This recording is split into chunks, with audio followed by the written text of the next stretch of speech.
అందరికీ నమస్తే. Welcome to Andhra information channel. నేను మీ బ్రహ్మాజీ.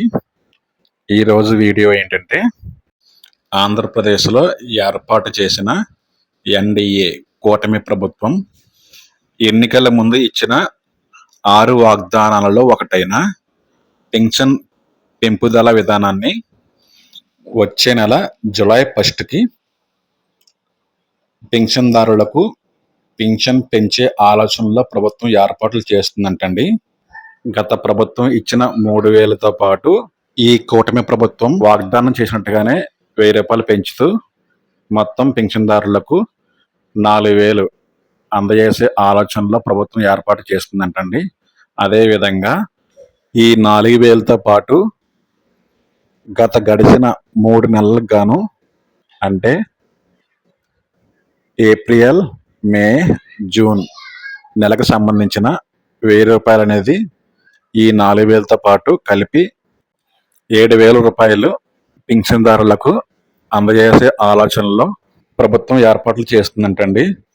అదేవిధంగా జూలై నెలకు సంబంధించిన పింఛన్ పంపిణీ విధానం ఇంటి వద్దకే ఇస్తారా, లేదంటే అకౌంట్లో వేస్తారా అనేది ఇంకా క్లారిటీ రాలేదండి. ఈరోజు అసెంబ్లీ సమావేశాలలో ఒక క్లారిటీ వస్తుందని అధికారులు చెప్తున్నారు. అదేవిధంగా ఈ పెన్షన్ సంబంధించిన అధికారులు పెన్షన్దారులకు ఇంటి వద్దనే ఇచ్చే ఏర్పాట్లు చేస్తున్నారని అధికార సమాచారం అండి. ఈ జూలై నెలకు సంబంధించిన పెన్షన్ ఈ వాలంటీర్స్తో కాకుండా సచివాలయ సిబ్బందితో ఇచ్చే ఏర్పాట్లు చేస్తున్నారంటండి. అలాగే పెన్షన్దారులకు కొత్త పాస్బుక్స్ అనేది అందించే ఏర్పాట్లు చేస్తున్నారంటండి. అదేవిధంగా ఈ పాస్బుక్స్ పై ఎటువంటి పార్టీ సింబల్ లేకుండా ఆంధ్రప్రదేశ్ రాజముద్రను ఉండే విధంగా పాస్బుక్స్ అనేది ఏర్పాటు చేస్తున్నారంటండి. ఆంధ్రప్రదేశ్ క్యాబినెట్ కూడా ఈ 4,000 సంబంధించిన పెన్షన్ కూడా ఆమోదించిందండి. ఈ జూలై నెలకు సంబంధించిన పెన్షన్ అనేది 7,000 అనేది వస్తుందండి.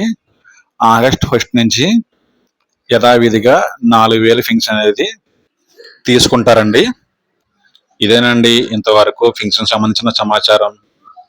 నా వీడియో మీకు నచ్చినట్లయితే లైక్ చేయండి, సబ్స్క్రైబ్ చేయండి. మరొక వీడియోతో మీ ముందుకు వస్తాను. అంతవరకు సెలవు.